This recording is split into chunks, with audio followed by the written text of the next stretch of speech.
Conheça a história do menino cigano, que já emocionou milhares de pessoas, e mostra como a paz pode reinar em nossas famílias, mesmo diante de grandes dificuldades.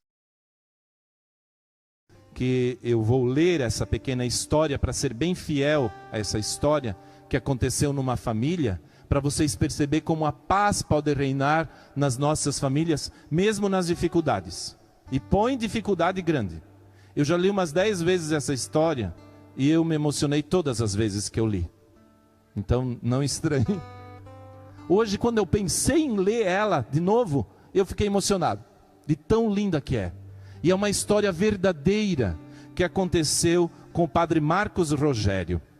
Padre Marcos Rogério escreveu um lindo livro chamado Ele Está no Meio de Nós. Livro lindo que conta as histórias que aconteceram, algumas histórias que aconteceram com ele. E eu destaquei então desse livro essa história para contar para vocês como a paz pode reinar nas famílias, não obstante as dificuldades. E a história é verdadeira. Família Plano de Deus se chama essa história. Desculpem se eu vou ler, mas ela é muito linda. Fique imaginando, eu já tenho uma cena na minha memória. Um dia, diz o padre Marcos, um dia me pediram para visitar uma família. Agendei a visita e fui. Como acontece com o padre, né? O padre foi visitar a família. Quando cheguei à casa, deparei-me com um grupo de ciganos. E para minha surpresa, era justamente a família de ciganos que queria um momento de oração. Já sabia como os ciganos viviam. Sabia que eles não se apegam ao lugar onde moram, nem dão importância às coisas que valorizamos em casa. Mesmo assim, o ambiente chamou a minha atenção.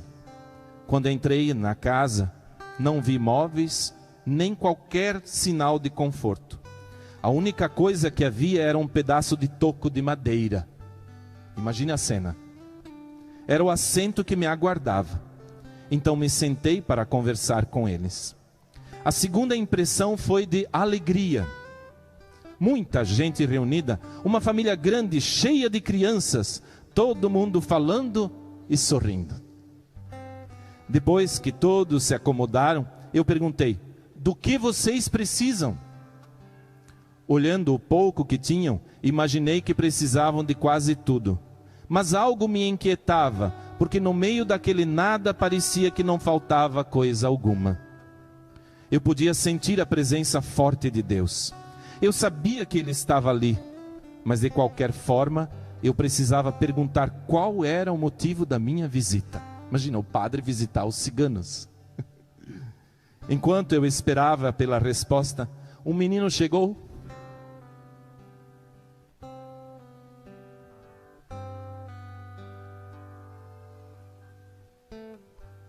Eu vou conseguir.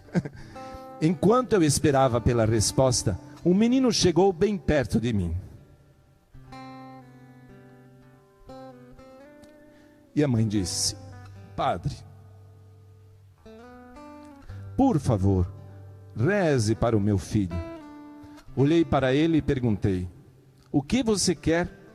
Ele nem precisou parar para pensar e logo disparou: casar. Fiquei surpreso e falei: você ainda é uma criança, como é que você quer se casar? Quantos anos você tem? Ele respondeu: padre, eu tenho 12 anos.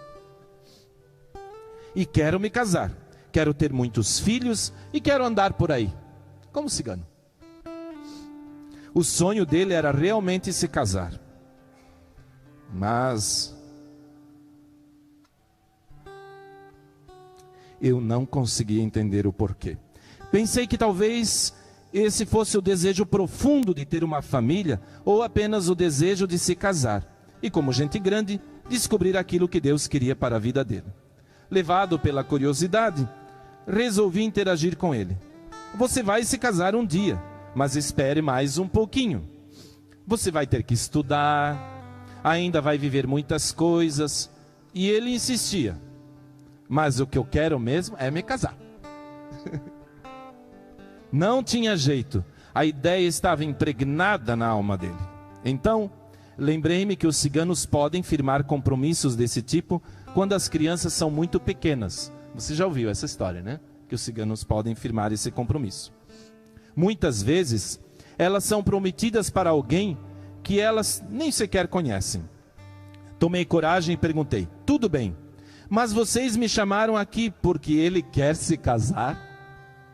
A mãe respondeu que não. Não, padre, eu chamei o senhor aqui porque ele tem um câncer.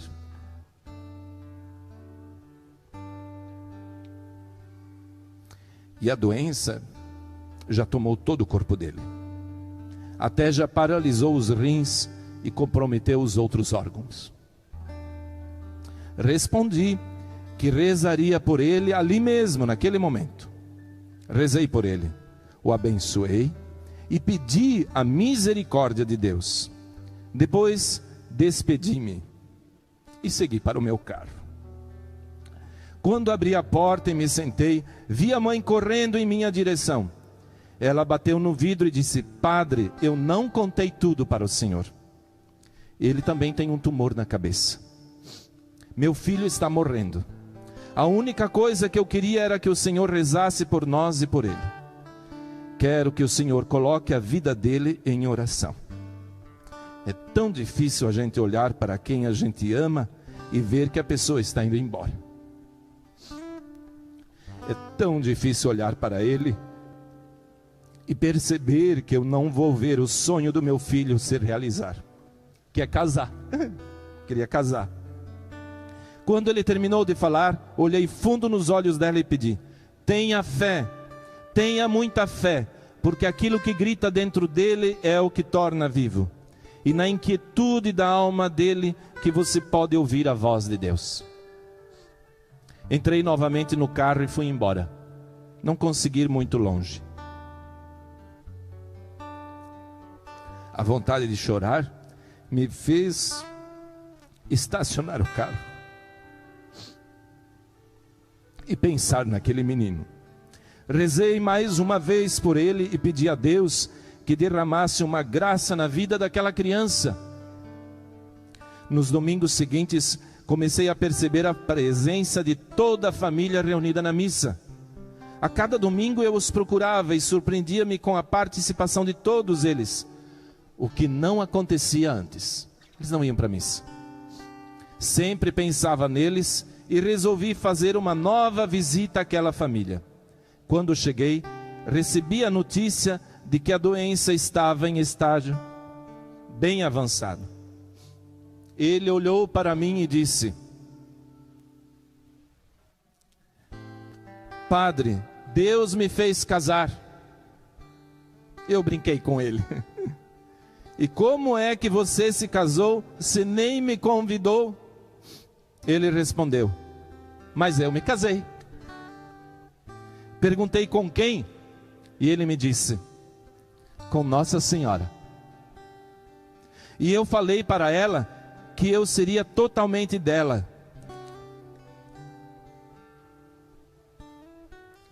Se a minha família voltasse para Deus.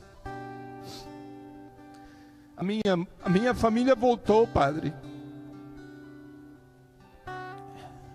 A minha família voltou e eu estou quase indo embora. Aquele menino tão pequeno, tão puro e tão inocente, compreendera que aquilo tudo havia uma enorme graça o envolvendo. Ele conseguira ver aquilo que não conseguimos enxergar, impedidos pelos nossos bens materiais, nosso conforto, nossa realização profissional, nossa vaidade. Ele havia enxergado o local de chegada e não a estrada que havia ficado para trás. Olha só. Ele havia enxergado a estrada e não aquilo que havia ficado para trás.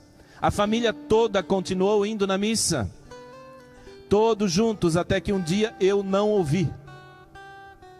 Fui ao encontro da mãe e perguntei onde ele estava.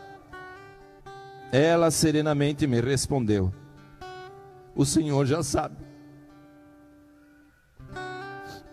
Padre, ele foi para junto da esposa dele.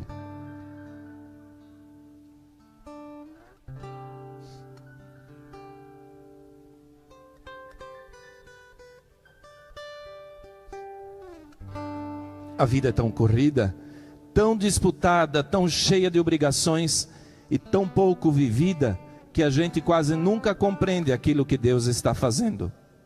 O poder de Nossa Senhora, acolhendo aquele menino em seus braços, com aquele amor que ele sempre desejou, foi sinal de ressurreição. Ao ver esse testemunho, você pode até estar se questionando: qual o motivo do milagre da cura do câncer não ter acontecido? A resposta é que havia um câncer muito maior nessa família. Esse câncer foi combatido. E a família de ciganos voltou a ser família. Eles voltaram a acreditar em si mesmos, voltaram a tomar posse daquilo que é sinal concreto do amor de Deus. Eu celebrei a missa de 7º dia e depois disso fiz questão de fazer uma nova visita à casa deles. O que eu encontrei foi uma foto do menino com um lindo sorriso, emanando uma alegria enorme, em uma casa que tem tão pouco, uma casa que sequer possui uma porta. A casa pobre de um menino rico me fez pensar que a gente precisa de quase nada para ser feliz, e que a gente precisa de menos ainda para conseguir a voz de Deus. Depois do que eu vi e vivi junto àquela família, posso garantir que não devemos reclamar de coisas da vida, das situações difíceis ou das dores que muitas vezes nos visitam. Achei que tinha aprendido tudo com o menino.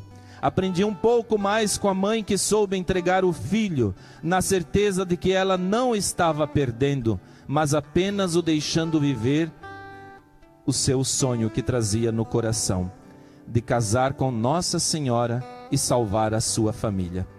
Não tenho dúvidas de que a festa de casamento no céu foi linda, e que de lá de cima ele pode perceber que a sua família sagrada o abençoa. Amém. Took bread and giving thanks broke it and gave it to his disciples, saying, "Take this, all of you, and eat of it. For this is my body, which will be given up for you."